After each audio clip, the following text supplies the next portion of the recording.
Ever go to a magic show? It's loads of fun. And part of the fun is wondering how on earth that sparkly man in the sparkly cape pulls off his stunts. You almost don't want to know because you're afraid it might ruin the magic for you altogether. Some people will say the same thing about writing.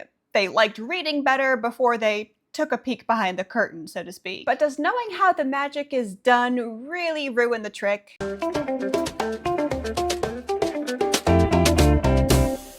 Bippity boppity boo! Hi, I'm Lulu and welcome to my channel. Please like this video, subscribe to this channel, and ring that notification bell. I've heard it time and time again. Learning to write will ruin one's enjoyment of books and shows and movies. You see the twist coming. That guy will be the traitor. This villain's seemingly insignificant flaw will prove to be his downfall. Bruce Willis is dead the whole time. And so on. After learning to foreshadow and sprinkle in the breadcrumbs and set up for a payoff later on, you might recognize it in other people's work and the surprise is spoiled. Alright, maybe I am living in crazy town here, but I just do not understand this mindset. Knowing what's coming doesn't ruin things for me.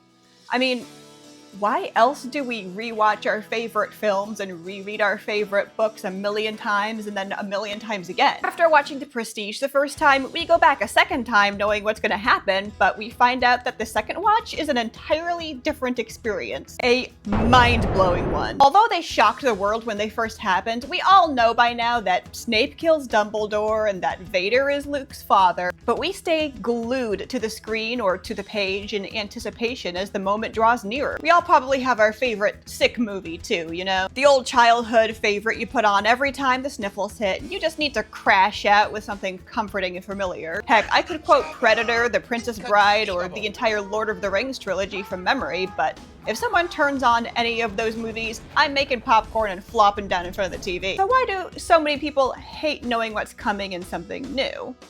Well, it might just be that something new is just a crappy story. And considering the sorry state of modern media, particularly film, I'd say that theory holds water. Yeah, there are some standout stories being created for the screen today, but it seems to be a rarity. It used to be the reverse. Back when I was a teen in the early aughts, I could go to the movies and reasonably expect to enjoy what I saw. When it came to major studio productions, a dud was an occasional disappointment. Now I only go to the movies to watch a re-release of a beloved classic. It is no longer worth the expense to take a chance on a new movie because chances are it's a badly written mess. And yeah, predictable is often a word that applies, but that's a word that we use when we actually mean unimaginative and derivative. And the characters are often fairly hollow, which is the worst sin of all. Give me an unimaginative and derivative story any day, so long as the characters are awesome. Predicting certain story elements, however, is not going to ruin a story. In some cases, being blindsided by a surprise you didn't see coming